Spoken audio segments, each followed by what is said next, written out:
Tuhan berkata juga teman-teman kami dan guru-guru kami masih belum hadir pada hari ini. Tuhan, kiranya Engkau selalu melindungi dan memberkati mereka.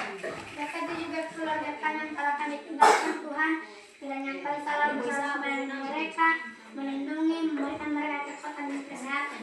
Tuhan Yesus, inilah doa permohonan ucapan syukur kami dan menurut Tuhan Yesus kami semua telah berdoa dan mengucap syukur. Amin.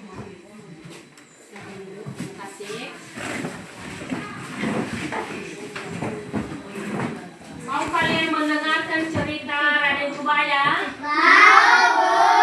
Ya, dengarkan anak-anak. Pada zaman dahulu di sebuah desa hiduplah satu keluarga nelayan.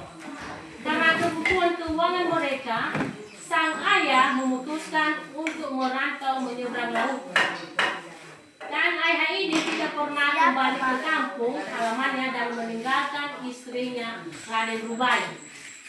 Nah, namun sang ibu ini membesarkan anaknya Mali. Dan beberapa tahun kemudian,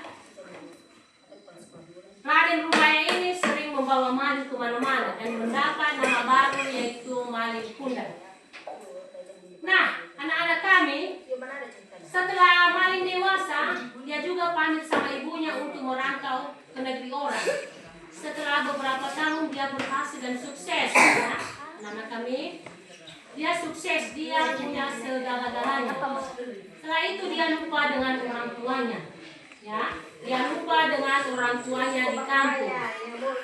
Setelah beberapa tahun kemudian dia kembali ke kampung halamannya, dan juga ibunya sering mendoakannya atau merindukannya, sering menanyakan anaknya Mali ini. Nah, anak-anak kami ini, setelah dia berhasil di negeri orang, dia lupa sama orang tuanya. Karena orang tuanya ini sudah tua, bajunya copang caping, ya. Hanya dia tidak menganggap bahwa dia adalah ibunya. Kebetulan dia kembali ke kampung halamannya, ibunya memeluk anaknya Mali. Apa kata si Mali Kundang? Saya bukan ibuku. Pengakuan sih. Namun sang Mali ini, sang ibu sangat merindukan dan mendoakannya. Nah, dia meminta kepada Tuhan, ya Tuhan, kalau bukan anakku Mali ini, berikanlah keajaiban. Namun setelah itu datang hujan, ya, datang hujan, dan dia berdoa kepada Tuhan. Akhirnya dia mengutuk Mali menjadi batu karang atau patung. Nah, anak-anak kami, kelakuan seperti itu jangan ditiru, ya anak-anak kami. Kalau kalian nanti sudah dewasa, kalian pergi ke negeri orang merantau, kalian sudah berhasil, jangan sesekali melupakan orang tua di kampung, ya. Kalian harus selalu ingat, harus kalian hormati. Jangan meniru kelakuan Mali Kundang, ya. Anak-anak kami, Ya, Bu. jangan mengikuti. Ya, jangan melawan orang tua. Anak-anak kami jangan seperti Mali Kundang, ya. Udah jadi batu karang. Cukup sekian dulu cerita kita pada hari ini. Terima kasih. Ada yang bisa menceritakan kembali? Nah, coba Bu. Sebuah desa ada satu keluarga.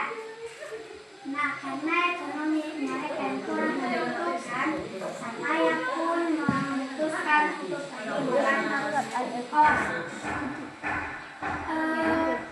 Setelah bertahun-tahun, ayahnya ini tidak pernah kembali ke kampung halaman.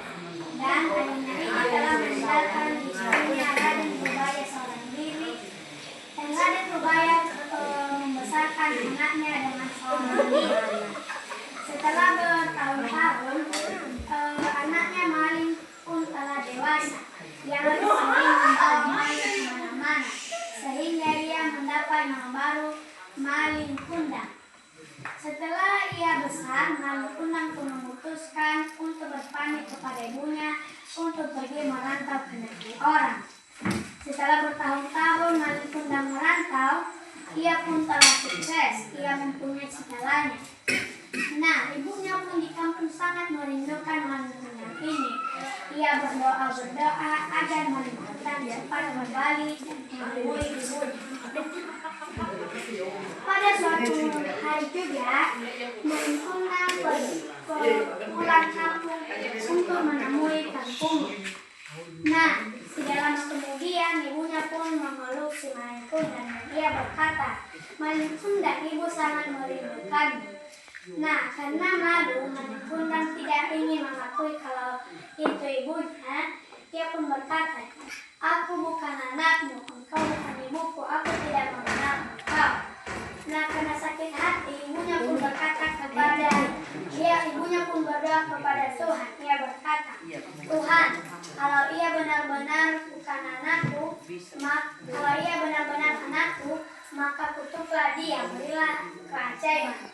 Tidak lama kemudian datanglah hujan lebat, dan kutukan pun terjadi. Si maling kundang telah berubah menjadi batu karang